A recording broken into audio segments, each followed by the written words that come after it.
Hi, welcome to show 108. Chris and I are getting in that Brazilian mood, That's ready right. and round for the World Cup. It is imminent. It is. How far do you think we're going to get? I don't mind. It's I love football, but it irritates me a little bit with the World Cup. So it's a bit like being a tennis fan when Wimbledon's on. Yeah, true. You know what I mean? But I will watch it all and just enjoy it without the stress of the Premier League. So just nice to watch football for pleasure. There you go. Fingers crossed anyway. Sergio Mendes in Brazil 66. Yeah, lovely track this. Roda. Roda, and what a gorgeous cover there. Yeah.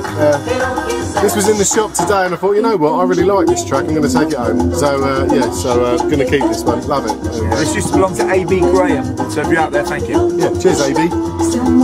Yeah, very nice indeed. I should actually say, obviously today the news came through that Rick Mail passed away, comedy genius. A bit gutted about that, I have to say, because I love the comic strip and everything that he did. So yeah, I don't know what happened yet, but I'm sure you will do by the time this is aired. Yeah, yeah, probably, yeah. But I'm sure it's probably to do with the injuries he had from... his quad bike accident. No, from bottom. From bottom, yeah. But yeah, what a shame. But I couldn't think of anything remotely cool to play in regards to Rick Mail, but maybe we will next week if we can find anything. Anyway, yeah, another eclectic mix this week. We're going to go to Romania next for a bit of Panpipe Jazz action. Oh yeah, here we go. Yeah, we don't play enough Romanian Panpipe Jazz on this show. We just don't, and people have been complaining. But yeah, the intro to this was far too long with some of that panpipe nastiness, but check this out. Yeah. What is this, Chris? Well, this is Ramon Pevenerie, and this song is Nu Satimenti. Sounds like the Headhunters to me though. Yeah, you're not wrong there. Yeah, it's from God knows what year. 75, I think, something like that. Nice quality cover with all the stiffness of a 60-year-old man who's drunk a few too many whiskies. Hey, ho, ho. Hey. Made that the stuff you cover your book with a Not 60 yet. No.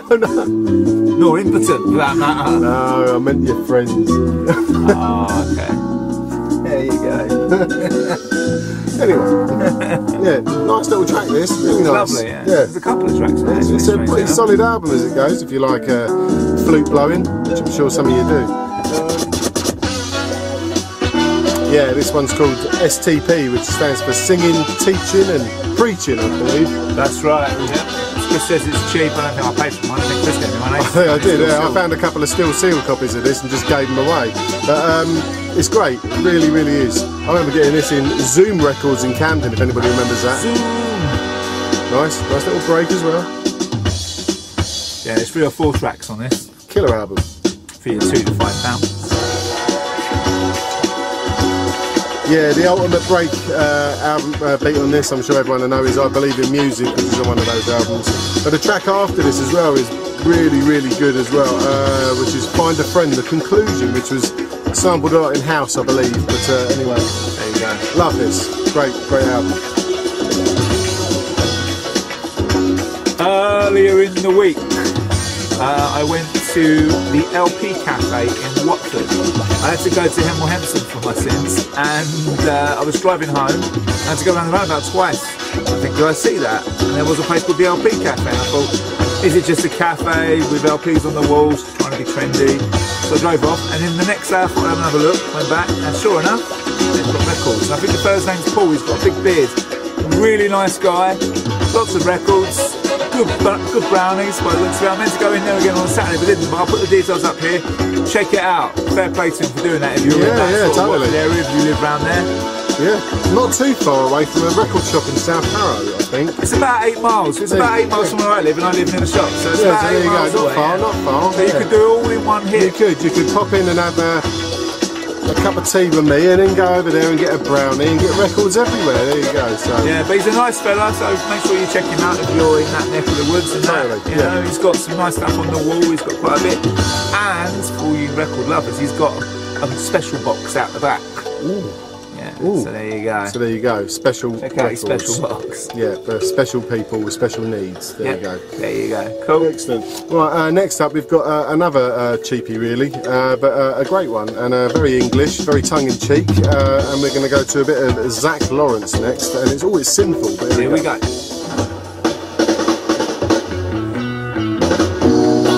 Yeah, you know when you start collecting records and you pick up anything that looks a little bit groovy, and I did, I picked up a 7 of Grooving with Mr. Blow, and I probably had it for about a year before I actually flipped it over and heard this. And I actually really like it. It's a bit northern, it's a bit cheeky, a little very British, but this is actually from the album, so it's a bit of a louder cut, the Taste of Zach Lawrence. And yeah, it's alright, not bad at all. Nice if you can find it, and it's usually pretty cheap when it is, so yeah. Yeah, we like what Zach tastes like. It's good. Yeah, that's right. Yeah. There you go. Some serious harp hair. Yeah, exactly. Yeah. Hair harp. Wicked. Yeah, coming up, the Doctor's Orders are having their 9th birthday. They have 9 parties to celebrate 9 years. That old already. On the 21st of June at Plan B, they've got DJ Newmark from Jazz 5. Whoa, that's going to be good. Well, that is going to be a good weekend, because obviously you've got the Doctor's Orders on the 21st, and then on the 22nd you've got the Gutter Snipes gig in Brick Lane as well. So it's going to be a packed June weekend. is packed, man. June is packed. You've got 4 Pillars. 4 Pillars this night on Friday. That's so. This Friday? I think it's this Saturday coming. This Saturday, so yeah, Saturday. a couple of tickets left, I believe. So please go and get them. Saturday. There you go. There you go. Anyway, nice bit of funk rock coming up next, and this is one that we got off of Barry from the South Coast, I Barry believe. from the South Coast. That's right, yeah. So I've got to thank that man. It's also got a nice braille thing on the back, which is lovely, just to say how funky it really is to all the people out there who can't see. Anyway, so we're going to go with this bit of symphonic rock. It's good. Nice. Feels like to have some spoken word over the beginning of that. Yeah, it should. This is The Next World Symphonic Rock. Seems to be a Canadian album, and this track is called A Hard Rock to Follow. And That's right, and there's a beautiful picture of the Beardy Wheelies there, and yeah, very nice. Bit of a one-tracker, sadly, this album. The rest of it is nothing like this. But, it's for Barry, it's lovely, Nick. Yeah. Yeah, so Sunday I went to a little market in Riceland. There's always a really good farmers market. It's called the Duck Pond Market, and they do like once a month they do a day with music, things like that, and crafts and that. So I went there and I sat with the kids on the kids table, and I made a hot buttered soul music archaeology tote for going out on those special digging trips. So I looked ridiculous. Look at this.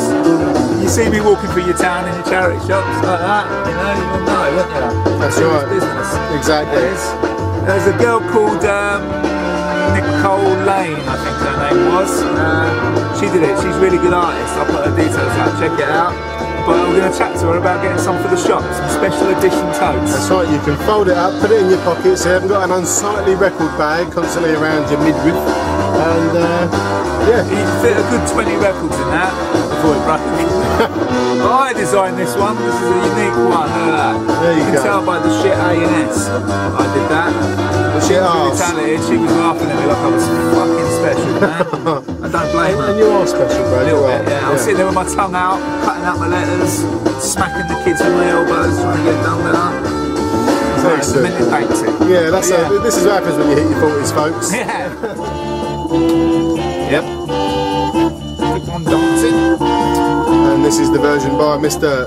Jackie Mitu, and this is Keep On Dancing. I'm well happy to find this. Nice Jamaican coxswain press. We've been in the play for ages. Yeah. It's been on the side there, just sitting, waiting to be played.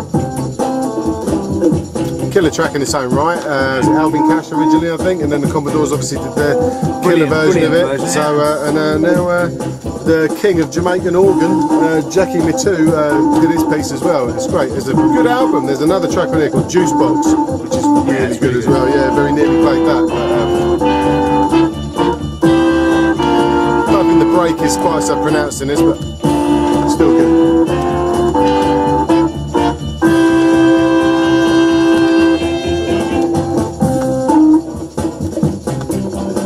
usually play keyboard on by the Commodores every Wednesday at 6 for Social and Clapham High Street. Really? Don't they have really good steaks there? Amazing steaks. Yeah. Amazing. Yep.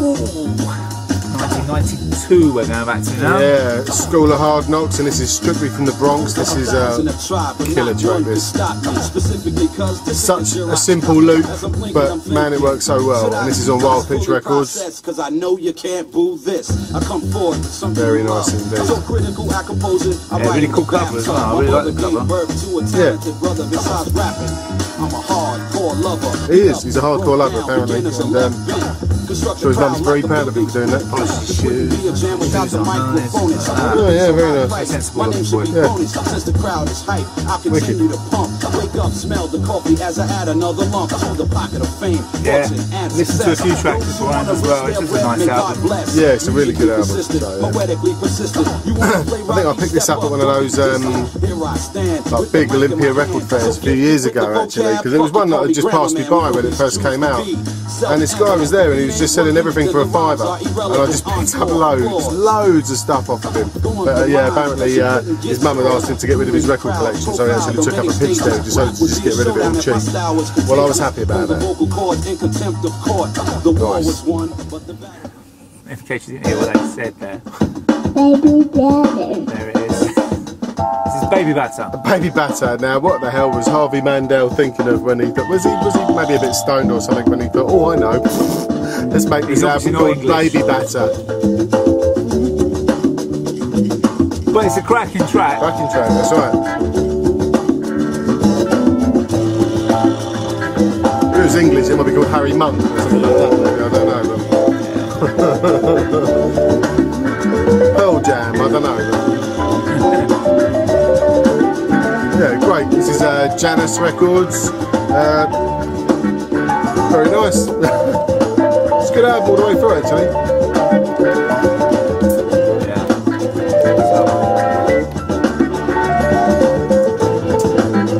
Yeah, we've got a special theme of the week this week, haven't we? Childhood. That's right, and many of your childhoods as well, I'm sure. At Harrow Cinema to see this. Really? Queued. Wow, there you go. And the second one. I had to queue for that as well, which was shit. Oh, yeah. We are, of course, talking about Breakdance, the soundtrack. Or if you're in America, Breaking. That's right, yeah. Oh, yeah. Yeah. The unmistakable sound of an early 80s movie. That's right. And Ollie and Jerry. What else did they do besides a couple of tracks on the Breaking soundtrack? I have no idea, but anyway, yes, Breakdance. We got the lovely Lucinda Dickey leaping through the air, nipples erect with Shabadoo Quinones and the other one. Turbo and Ozone. Turbo and Ozone, that's it. I picked this up in Great Missenden, the village famous for Roald Dahl. The other day I was just driving through, stopped to get a bottle of water, and there was this ye olde sort of, I wouldn't call it a charity shop, it was more like a second-hand junk shop. Right. And it had a box of classical, and I thought, I'll have a look. It was all classical, except breakdance. Except for, so obviously the old gent who was collecting the classical music had a bit of a... yeah, he fancied himself. He fancied a bit of Lucinda Dickey, who was also in Ninja 3, The Domination. There you go, with Sho Kazugi. So I stuck it in my little HBS Music Archaeology tote. There you go. And off I trekked through the Chilterns. That's right, there you go. I should have made one for Chris. Sorry, Chris. Whatever. Anyway, so yeah, this track's called Showdown, and there you go. Pick it up for pence. But it's alright. Always famous for Jean-Paul Van Damme. That's right, yeah. Exactly. I always play Bodywork by Hot Streak. I love that track. And yeah, it's always good. It's a good one to play out as well. We nearly played Freak Show on the dance floor, which I did like, and it was when I saw this, that was the first thing that went into my head, funny enough. There you go. Anyway, that's it from us, I think, this week, isn't it? Yeah, that's it. Yeah. There you go. So, thanks for watching. We'll see you next week. Bye-bye.